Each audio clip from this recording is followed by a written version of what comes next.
नमस्कार दोस्तों, एक बार फिर आप सभी का मैं हार्दिक स्वागत करता हूं एजुकेशन बोर्ड के इस ऑनलाइन एजुकेशनल प्लेटफॉर्म पे, जहां पे हमने हरियाणा जीके के महासंग्राम बैच को शुरू किया हुआ है।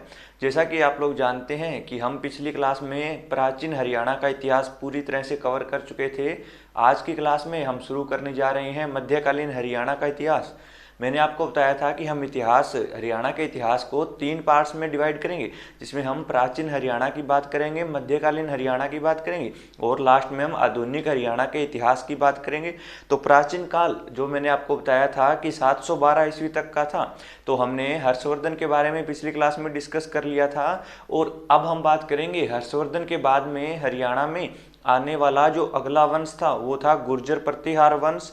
और जिस समय हरियाणा में गुर्जर प्रतिहार वंश शासन कर रहा था, तो उसी समय में 712 ईस्वी में भारत के सिंध प्रांत जो कि अब पाकिस्तान में पड़ता है, उस पर 712 में एक व्यक्ति जिसका नाम था मोहम्मद बिन कासिम, उसके द्वारा आक्रमण किया जाता है। और उसे ही हम मानते हैं कि भारत पर पहला सफल मुस्लिम आक्रमण।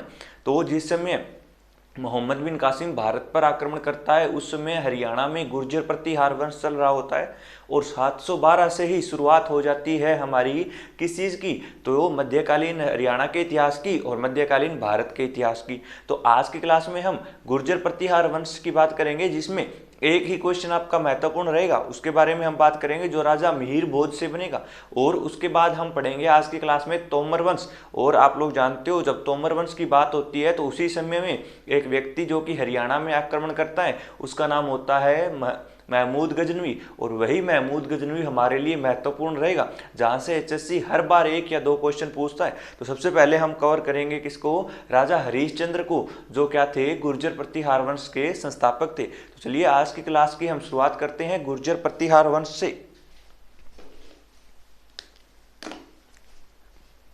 हेडिंग डालेंगे हम गुर्जर प्रतिहार वंश।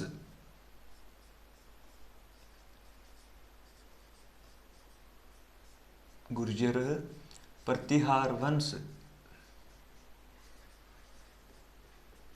देखिए, कल की क्लास में मैंने आपको हर्षवर्धन पूरा पढ़ा दिया था और हर्षवर्धन की 3 पुस्तकें रह गई थी कल की क्लास में। तो उन 3 पुस्तकों के आप लोग नाम याद रखिएगा, जिसमें नागानंद थी, रत्नावली थी और प्रियदर्शिका थी। चलिए, गुर्जर प्रतिहार वंश की हम बात कर रहे हैं, तो याद रखिएगा कि गुर्जर प्रतिहार वंश जो है, इसका जो संस्थापक था या इसका जो फाउंडर हुआ वो कौन था, तो वो हुए थे राजा हरिश्चंद्र।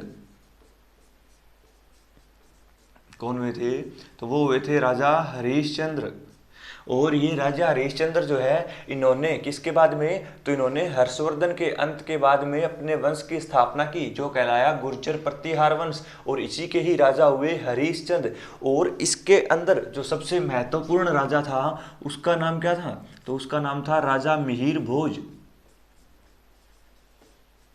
हमारा जो क्वेश्चन बनेगा एग्जाम में, वो हमेशा किससे बनता है, तो वो राजा मिहिर भोज से बनेगा। तो याद रखिएगा, इसके अंदर राजा मिहिर भोज हुए थे और ये इस वंश के सबसे शक्तिशाली राजा थे। सबसे शक्तिशाली व प्रतापी शासक हुए। सबसे शक्तिशाली व प्रतापी शासक हुए। और ये जो राजा मिहिर भोज है, इन्हीं से संबंधित एक अभिलेख हमें मिला, जिसका नाम क्या था, मैंने आपको पहले भी पढ़ाया था, और वो था हमारा मिहिर भोज का अभिलेख, या इसे हम बोलते हैं भोजदेव का अभिलेख।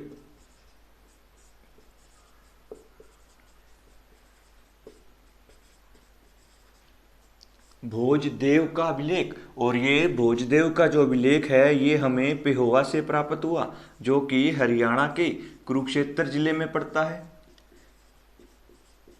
कहाँ पे पड़ेगा, तो पेहोवा कुरुक्षेत्र जिले में पड़ता है। और इसी पेहोवा से एक राजा का अभिलेख मिला, जिसका नाम था भोजदेव का अभिलेख। और इसी भोजदेव के अभिलेख से हमें क्या जानकारी मिली, तो इससे हमें जानकारी मिली कि इसी भोजदेव के बेटे, जिसका नाम था महेंद्रपाल, और इसी महेंद्रपाल ने क्या किया था, तो इसी महेंद्रपाल ने क्या किया था, तो इसने मंदिरों का निर्माण करवाया था। इसी बात की जानकारी लिखवाई गई थी इसमें।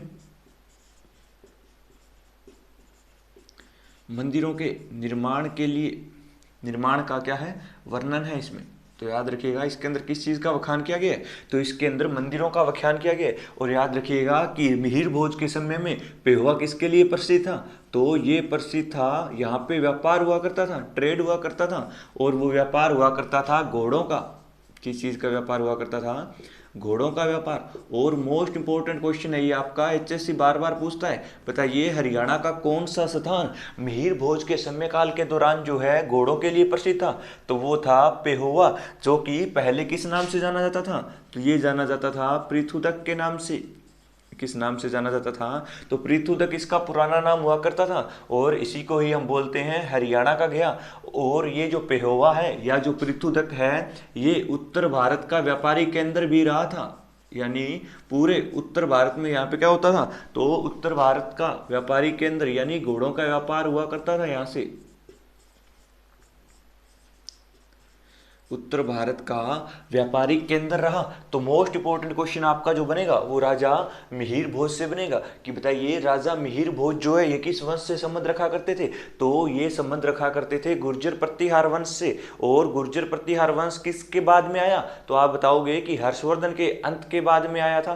फिर आपसे पूछा जाएगा कि बताइए किस शासक के समय में घोड़ों का व्यापार पेहोवा में हुआ करता था, तो आप आंसर करेंगे राजा मिहिर भोज। हमें इसकी जानकारी कैसे मिली, तो हमें इसकी जो जानकारी मिली वो मिली कहाँ से, तो पेहोवा से प्राप्त एक अभिलेख जो मिहिर भोज का अभिलेख था, या जिसे हम भोजदेव का अभिलेख बोलते हैं। फिर आपसे पूछा जाएगा कि मंदिरों के निर्माण से संबंधित अभिलेख कौन सा है, तो आप कहोगे सर वो पेहोवा अभिलेख है, जो कि मिहिर भोज के बेटे महेंद्र पाल से संबंधित था, और उसी के द्वारा बनवाए गए मंदिरों का उसमें क्या मिला, हमें उल्लेख मिला या वर्णन मिला। तो इतनी सी बातें आपको इसके बारे में याद रखनी है। तो अब क्या हुआ कि जब गुर्जर प्रतिहार वंश खत्म हुआ, और इसी गुर्जर प्रतिहार वंश का खात्मा करता है, और हरियाणा में अगला वंश आता है तोमर वंश। कौन सा वंश आएगा अगला वंश, तोमर वंश आएगा। और याद रखिएगा ये जो तोमर वंश हमारा आया, इसी का जो संस्थापक था वो कौन था, तो कहा जाता है कि इसका जो संस्थापक था वो जाउल नाम का एक सरदार हुआ करता था। कौन हुआ करता था, तो वो हुआ करता था जाउल नाम का एक सरदार। अब ये जाउल कौन है, तो एक प्रसिद्ध व्यक्ति जिसका आपने नाम सुना होगा, जिसका नाम था हरिहर द्विवेदी। और हरिहर द्विवेदी ने ही एक बात कही है कि यही जाउल जो है वो कौन था, तो ये आपका अनंगपाल था। कौन था, तो यही जाउल आगे किस नाम से प्रसिद्ध हुआ, तो ये आगे अनंगपाल के नाम से जाना गया। तो याद रखिएगा, और ये नाम अनंगपाल था, ये बात किसने कही थी, तो ये कही थी हरिहर द्विवेदी नाम के एक व्यक्ति ने, एक विद्वान ने। हरिहर द्विवेदी ने ये बात कही।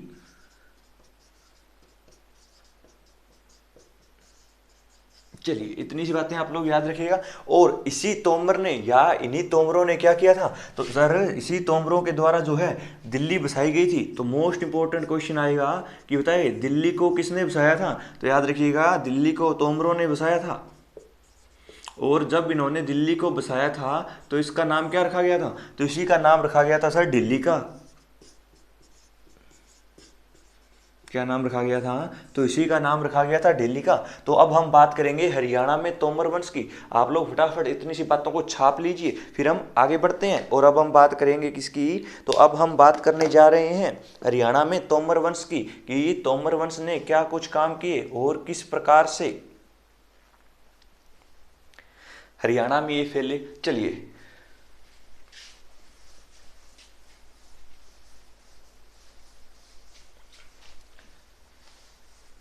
गुर्जर प्रतिहार वंश इतना ही था, इतना ही इसका रोल था। लेकिन हम बात करते हैं अब किसके बारे में, तो हम बात करेंगे अभी तोमर वंश के बारे में। चलिए अब नई हेडिंग डालिएगा आप लोग, तोमर वंश, तोमर डायनेस्टी। चलिए, और मैंने आपको बताया इसी का जो संस्थापक हुआ वो कौन हुआ, तो इसी का ही संस्थापक हुआ जाउल।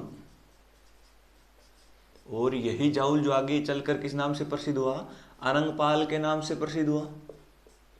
जिस समय हरियाणा में तोमर वंश शासन कर रहा था, उसी समय में होता है भारत पर महमूद गजनवी का आक्रमण। भारत में महमूद गजनवी का आक्रमण।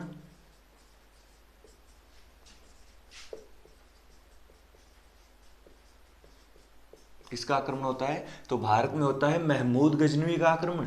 और बात करें अगर आप इस महमूद गजनवी की, तो ये महमूद गजनवी एक बहुत इंपॉर्टेंट रोल प्ले करता है। क्यों? क्योंकि महमूद गजनवी जो है ये 998 ईस्वी में 998 ईस्वी में गद्दी पर बैठा था।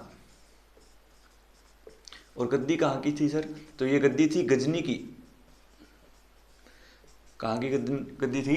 तो ये गजनी की गद्दी थी। देखिए महमूद गजनवी की अगर आप बात करें तो महमूद गजनवी जो है ये गजनवी वंश का था, गजनवी या यामिनी वंश का था, जिसकी स्थापना किसने की थी? अलप्तगीन ने की थी। और अलप्तगीन के बाद में उसका दामाद होता है सुबुक्तगीन, जो कि 977 ईस्वी में गद्दी के ऊपर बैठता है। और उसी सुबुक्तगीन का बेटा होता है महमूद गजनवी, जो 998 ईस्वी में गजनी की गद्दी पर बैठता है। और उसी के बाद में 1001 से लेकर 1027 तक लगातार ये भारत के ऊपर 17 बार आक्रमण करता है। और 17 के 17 बार इसकी क्या होती है? जीत होती है। इसी बात की जानकारी हमें मिलती है एक इतिहासकार या एक कौन था? हिस्टोरियन था। और उसी ने ये बात कही कि महमूद गजनवी ने लगातार भारत पर 17 बार आक्रमण किए और 17 के 17 बार उसकी क्या हुई थी? विजय हुई थी, उसकी जीत हुई थी। तो ये बात भी हमें पता चली। चलिए हम बात करते हैं महमूद गजनवी के बारे में। 998 ईस्वी में जब ये गद्दी पर बैठा तो इसके द्वारा कुछ उपाधियां धारण की गई, कुछ टाइटल इसने लिए। और उन्हीं उपाधियों की अगर आप बात करें तो उसने किसकी उपाधि धारण की थी? तो सुल्तान की उपाधि।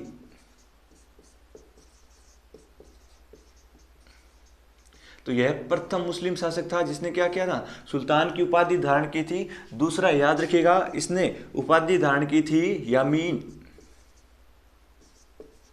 उद्दौला। दूसरी उपाधि थी इसकी यामीन उद दौला। और तीसरी जो इसकी उपाधि थी वो थी उल्लाह उल मिल्लत।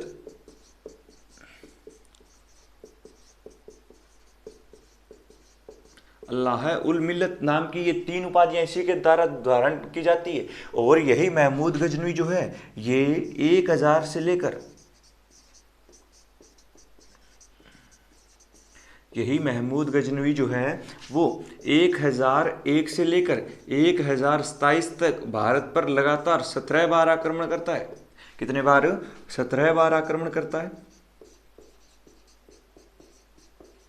और इसने जो ये 17 आक्रमण किए थे, और कहा जाता है कि 17 के 17 आक्रमण इसकी क्या हुई थी? विजय हुई थी, इसकी जीत हुई थी। और इसी बात की जो हमें जानकारी मिली वो एक इतिहासकार से मिली या एक हिस्टोरियन से मिली। और उसी इतिहासकार का नाम क्या था? तो इसका नाम था हेनरी एलियट।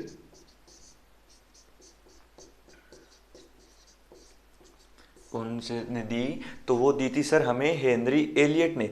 इसने 1001 के अंदर जो है कहाँ पे आक्रमण किया था? तो इसने सीमावर्ती पेशावर के क्षेत्र पर आक्रमण किया था, तो वर्तमान में हमारा पाकिस्तान में पड़ता है। और उसके बाद याद रखिएगा इसने हरियाणा पर 2 बार आक्रमण किए। कितनी बार? हरियाणा पर 2 बार आक्रमण।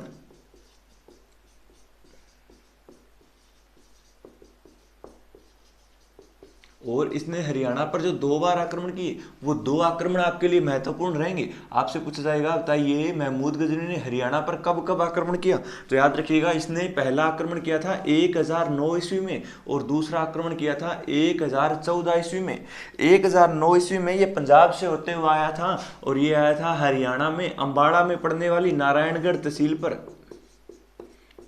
अम्बाड़ा में पड़ने वाली नारायणगढ़ तहसील पर इसने पहला आक्रमण किया था। ये माना जाता है इसका पहला आक्रमण हरियाणा में, फर्स्ट इन्वेजन, पहला आक्रमण। और याद रखिएगा पहले आक्रमण में जैसे ये अम्बाड़ा में पहुंचता है नारायणगढ़ तहसील में, तो यहाँ पे आने के बाद में इसकी सेना थक की चुकी होती है। वो कहती है वापिस जाने के लिए गजनी साम्राज्य, ताकि वो अपने जब परिवार से जाकर मिल चुके और थोड़ा आराम कर सके। इसीलिए ये आते जरूर है नारायणगढ़ में, लेकिन बिना युद्ध लड़े ही क्या हो जाते हैं? वापिस चले जाते हैं। लेकिन 5 साल बाद में महमूद गजनवी फिर से आता है। इस बार यह पूरी तैयारी के साथ आया और 1014 ईस्वी में इसने जो टारगेट बनाया वो हरियाणा के थानेसर को बनाया। तो मोस्ट इंपोर्टेंट हमारा क्वेश्चन ये बनेगा, बताइए महमूद गजनवी ने दूसरा आक्रमण हरियाणा में कहां पे किया? तो 1014 ईस्वी में इसने दूसरा आक्रमण किया था थानेसर पे, जो कि हरियाणा के कुरुक्षेत्र जिले में पड़ता है। कहाँ पे पड़ता है? कुरुक्षेत्र जिले में पड़ता है। और मैंने बताया था ये जो थानेसर है, इसी थानेसर के अंदर एक मंदिर हुआ करता था जो पुष्यभूति ने बनाया था, और यहीं पे ही थी क्या? चक्कर स्वामी की मूर्ति। किसकी मूर्ति थी? तो यहीं पे बनी हुई थी एक कांस्य धातु की मूर्ति, जो किसकी थी? चक्कर स्वामी की। अगर वो पूछ ले वो किस धातु की बनी हुई थी, तो वो बनी हुई थी सर कांस्य की। और कहा जाता है कि महमूद गजनवी जो है उसी के द्वारा चक्कर स्वामी की मूर्ति को तोड़ दिया गया। दूसरा इतिहासकारों का ये मानना है कि उसने उस मूर्ति को जो है अपने साथ लेकर गया रंगून में, और वहां पे उसने उसे स्थापित करवाया, और वह आते जाते जो है उस मूर्ति को क्या किया करता था? लात मारा करता था। तो इस तरह की कहानियां हैं, हमें कहानियां याद नहीं रखनी है, आपको सिर्फ इतना याद रखना है महमूद गजनवी ने 1014 ईस्वी में कहां पर आक्रमण किया? तो थानेसर पर आक्रमण किया। और जब उसने यहाँ पे आक्रमण किया तो कौन सी मूर्ति लेकर गया? तो यहाँ से चक्कर स्वामी की मूर्ति तोड़ दी या लेकर गया। और याद रखिए किस धातु की बनी हुई थी? तो ये कांस्य धातु की बनी हुई थी। किस धातु की बनी हुई थी? तो यह कांस्य धातु की बनी हुई थी। तो याद रखिए दोनों के दोनों महत्वपूर्ण पॉइंट है और एग्जाम में पूछे जाने की 100% चांस है। उसके बाद याद रखिएगा कि महमूद गजनवी जो है इसने जब ये मूर्तियां तोड़ी तो इसी को ही उपाधि दी गई जनता के द्वारा या लोगों के द्वारा। और वो उपाधि कौन सी थी? तो याद रखिएगा वो उपाधि थी मूर्ति भंजक।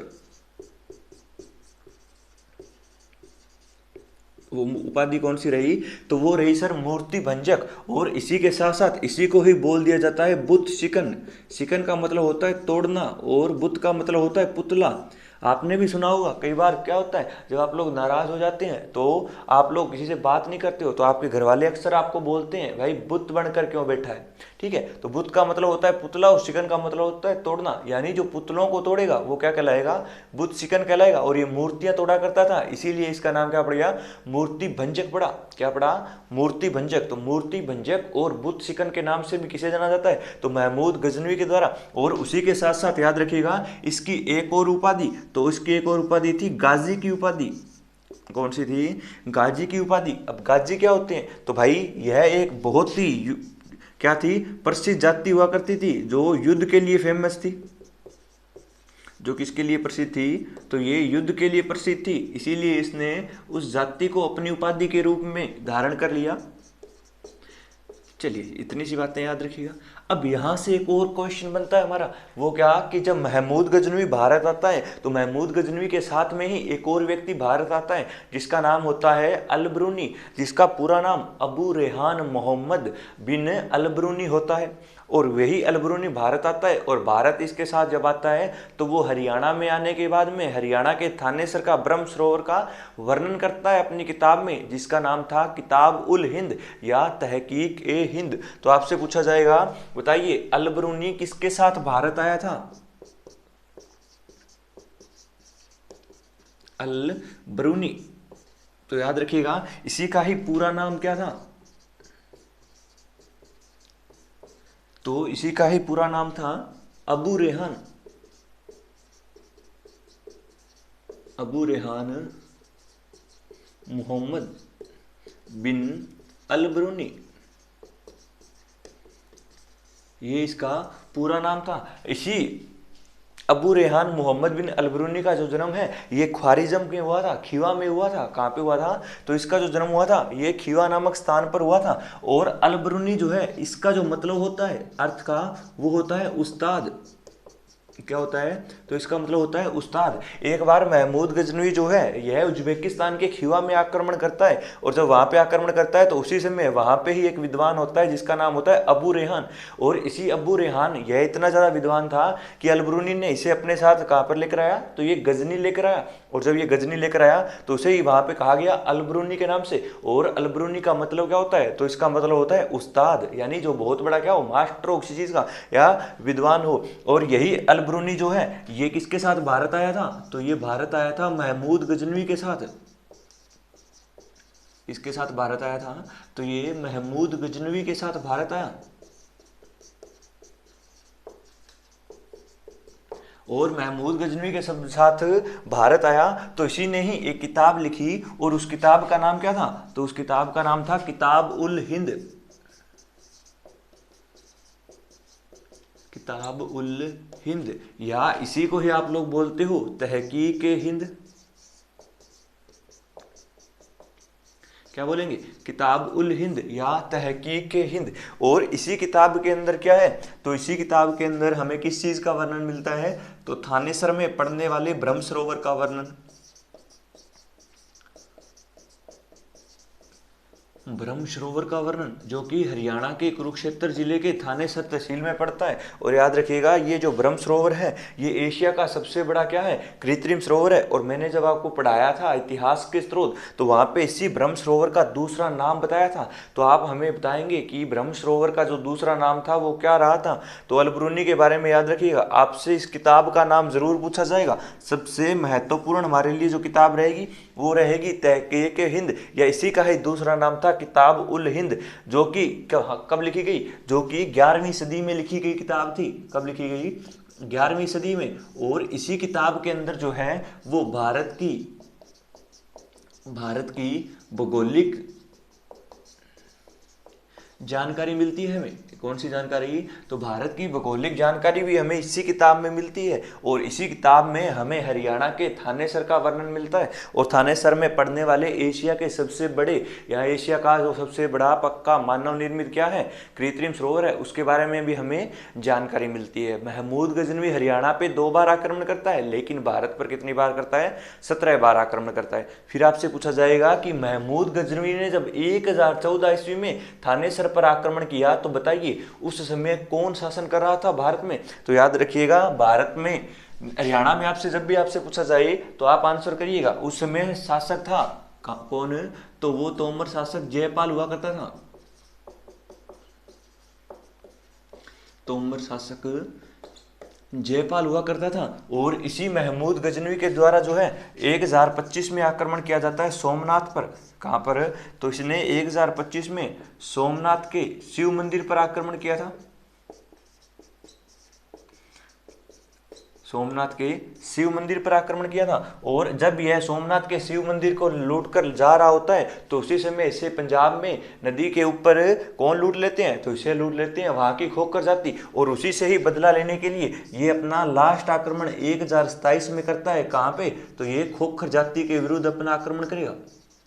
किसके विरुद्ध, तो खोखर जाति के विरुद्ध ये अपना लास्ट आक्रमण करता है। और याद रखिएगा, इसी महमूद गजनवी की जो मृत्यु होती है वो होती है 1030 में। कब हो जाती है, तो 1030 में महमूद गजनवी की क्या हो गई थी, मृत्यु हो गई थी। इतनी सी बातें आप याद रखिएगा महमूद गजनवी के बारे में। अलबरूनी की हम बात कर रहे थे, तो याद रखिएगा ये जो अलबरूनी है, इसी की किताब जो थी हमारी अलबरूनी के द्वारा जो किताब उल हिंद लिखी गई थी, इसके अंदर अगर आपसे पूछ ले कितने अध्याय थे, तो इसके अंदर 80 अध्याय थे। कितने थे, 80 अध्याय। और अलबरूनी से एक महत्वपूर्ण क्वेश्चन ये पूछा जाएगा, बताइए संस्कृत भाषा व पुराणों का अध्ययन करने वाला पहला मुसलमान कौन था। तो यह संस्कृत भाषा व पुराणों का अध्ययन करने वाला पहला मुसलमान था। पुराणों का अध्ययन करने वाला पहला मुसलमान, तो वो भी कौन था, तो वो था सर अलबरूनी या अबू रेहान था। जिसी एक ही व्यक्ति के 2 नाम थे। अब क्या हुआ, महमूद गजनवी के बारे में तो हमने बात कर ली कि महमूद गजनवी आता है और उसी के द्वारा क्या है, भारत पर 17 आक्रमण किए जाते हैं। और उसी के साथ एक विद्वान भारत आता है जिसका नाम होता है अलबरूनी, और वही ये किताब लिखता है जिसका नाम होता है तहकीक हिंद या फिर किताब उल हिंद। और इसी किताब के अंदर हरियाणा के थानेसर के कुरुक्षेत्र का हमें वर्णन मिला। चलिए उसके बाद आप लोग याद रखिएगा कि इसी किताब के अंदर कुल 80 अध्याय थे। कितने अध्याय थे, 80 अध्याय थे। और ये वो व्यक्ति था जिसने भारत में पहली बार, या पहला मुसलमान ये वो था जिसने संस्कृत भाषा और पुराणों का अध्ययन किया था। किसका अध्ययन किया था, तो संस्कृत भाषा और पुराणों का अध्ययन किया था। अगर आपसे पूछ ले इसका संबंध कहाँ से था अलबरूनी का, तो आप बता दीजिएगा कि ये उज्बेकिस्तान के खीवा नामक स्थान पर पैदा हुआ था। और वहां से इसे कौन अपने साथ लेकर आया था, तो महमूद गजनवी साथ लेकर आया था। अब 1030 में जब महमूद गजनवी की मृत्यु हो जाती है, तो उसी के बाद में उसका बेटा जो है मसूद, वो आक्रमण करता है 1037 में। 7 साल बाद में वह आक्रमण करता है 1037 में। अब हम इसके बेटे के बारे में बात करेंगे। फटाफट आप लोग स्क्रीनशॉट लीजिए, फिर हम आगे चलते हैं। और अब हम इसके बेटे मसूद की बात करते हैं।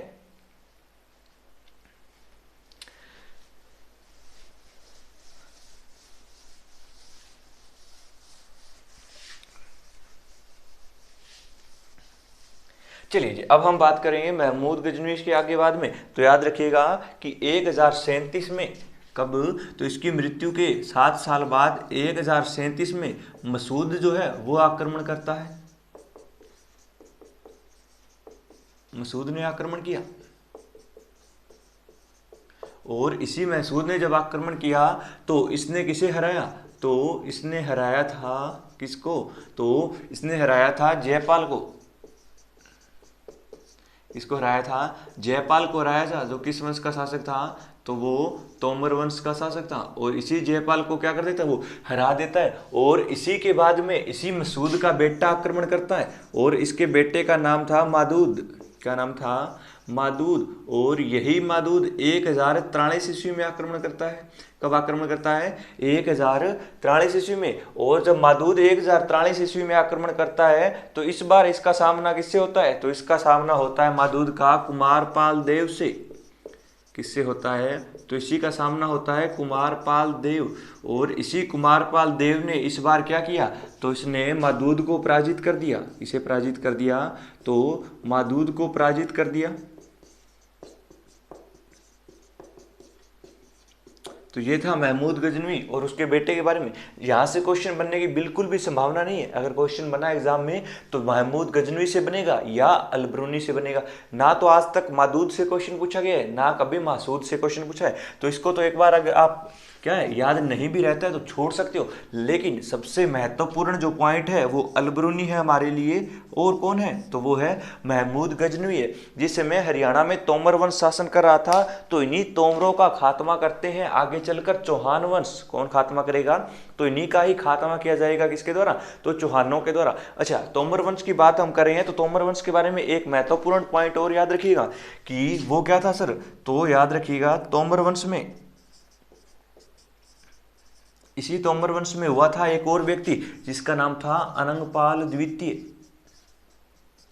क्या नाम था? तो सर इसका नाम था अनंगपाल द्वितीय। और ये जो अनंगपाल द्वितीय है इसके द्वारा बनवाया गया था सूरजकुंड। क्या बनवाया गया था? तो इसके द्वारा सूरजकुंड का निर्माण करवाया गया था। तो ये महत्वपूर्ण पॉइंट रहेगा। आपसे जनवरी 2021 में जो ग्राम सीयू का पेपर हुआ था और वो बाद में कैंसिल हो गया था, उसमें क्वेश्चन पूछा गया था, बताइए सूरजकुंड का निर्माण किसने करवाया था? तो मैंने आपको बताया अनंगपाल द्वितीय ने करवाया। लेकिन उसके अंदर आपको पता है ऑप्शन में क्या मिला? उसके अंदर ऑप्शन में था सूरजपाल। क्या नाम था? सूरजपाल।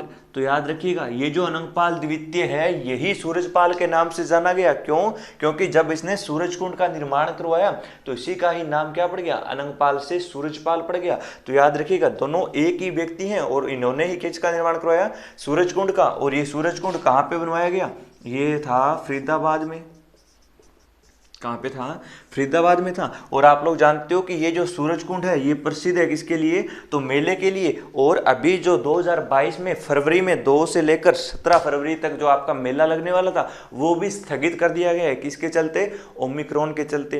तो यहाँ पे जो 35वां मेला इस बार लगने वाला था वो भी स्थगित कर दिया गया है। तो दोनों बातें याद रखिए। करंट अफेयर का भी क्वेश्चन पूछा जा सकता है या फिर करंट अफेयर से रिलेट करके वो आपसे थ्योरी का क्वेश्चन पूछेगा। तो दोनों चीजें ध्यान में रखनी है कि इस बार जो सूरजकुंड का मेला लगने वाला था वो स्थगित कर दिया गया। तो इसी चीज को मैं जब आपको करंट अफेयर पढ़ाऊंगा तो वहां पर भी कवर करवाऊंगा और इसी के साथ साथ आपको थ्योरी में भी पढ़ना है। दोनों चीजों को रिलेट करते हुए हम चलेंगे। चलिए आज की क्लास को यहीं पे ही समाप्त करेंगे जिसमें हमने पूरे के पूरे किसकी? तोमर वंश की और गुर्जर प्रतिहार वंश की बात कर ली। अब इसमें जो महत्वपूर्ण पॉइंट है हमारे जो क्वेश्चन एग्जाम में पूछे जाने की संभावना है वो या तो रहेगी मिहिर भोज के अभिलेख से। तो गुर्जर प्रतिहार वंश में सिर्फ हमारा एक क्वेश्चन इंपॉर्टेंट रहेगा। ना तो आपसे कभी संस्थापक पूछा जाता है ना उसका टाइम पीरियड पूछा जाएगा। गुर्जर प्रतिहार का अगर क्वेश्चन पूछा तो पेहवा से मिला अभिलेख पूछा जाएगा। और अगर तोमर वंश से क्वेश्चन आया तो या तो पूछेगा अनंगपाल द्वितीय से क्वेश्चन। क्यों? क्योंकि इसने सर सूरजकुंड का निर्माण करवाया। और जब इसने सूरजकुंड का निर्माण करवाया तो निर्माण करवाने के बाद में यही व्यक्ति किस नाम से प्रसिद्ध हुआ? सूरजपाल के नाम से प्रसिद्ध हुआ। सूरजकुंड कहाँ पे बनाया गया है? तो फरीदाबाद में। और सूरजकुंड इसलिए इंपॉर्टेंट है क्योंकि यहाँ पे हर बार एक क्या लगता है, तो यहाँ पे एक मेला लगता है, हस्तशिल्प मेला होता है, जिसके अंदर क्या है, कारीगर भाग लेते हैं, कलाओं का प्रदर्शन होता है। तो याद रखिए ये महत्वपूर्ण रहेगा।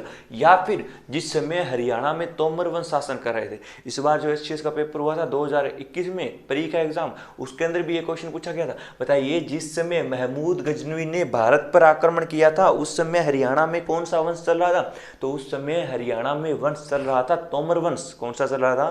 तोमर वंश चल रहा था। और इन्हीं तोमरों के द्वारा 7वीं सदी में क्या बसाया गया था? तो इन्हीं ने बसाई थी दिल्ली का, क्या बसाई थी? दिल्ली का बसाई थी, जिसे वर्तमान में आप लोग दिल्ली के नाम से जानते हो। और इसी महमूद गजनवी ने हरियाणा पर 2 बार आक्रमण किए, पहला अंबाड़ा की नारायणगढ़ तहसील पर और दूसरा 1014 में थानेसर पर। और यहीं से ही चक्कर स्वामी की मूर्ति को ये अपने साथ रंगून लेकर गया। और याद रखिएगा इसने मूर्ति भंजक और बुद्ध शिकन की उपाधि जनता ने दी, और इसने खुद उपाधि धारण की थी गाजी की। कौन सी उपाधि? गाजी की उपाधि। अब गाजी एक बहुत ही युद्ध प्रसिद्ध, युद्ध के लिए जाने जाने वाली क्या थी, एक जाति हुआ करती थी जो युद्ध लड़ा करती थी।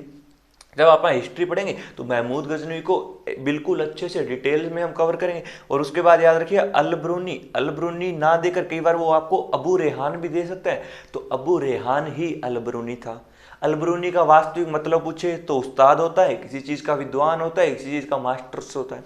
चलिए उसके बाद याद रखिएगा इसी ने ये किताब लिखी थी जिसका नाम था तहकीक-ए-हिंद, और इसी किताब के अंदर ब्रह्म सरोवर का वर्णन आया है। और मैंने एक क्वेश्चन आपसे पूछा है, और वो क्वेश्चन क्या था? वो ये था कि जब मैंने आपको हरियाणा के इतिहास के स्रोत पढ़ाए थे तो आपको बताया गया था कि इसी ब्रह्म सरोवर का एक और उपनाम होता है, तो आप वो हमें कमेंट करके बताएंगे। चलिए दोस्तों आज की क्लास को यहीं पर ही समाप्त करते हैं, और कल की क्लास में हम पढ़ेंगे पृथ्वीराज चौहान के बारे में, और उसी की ही प्रेम कहानी संयोगिता की कहानी आपको सुनाई जाएगी। चलिए आज के लिए इतना ही, धन्यवाद, पढ़ते रहिए।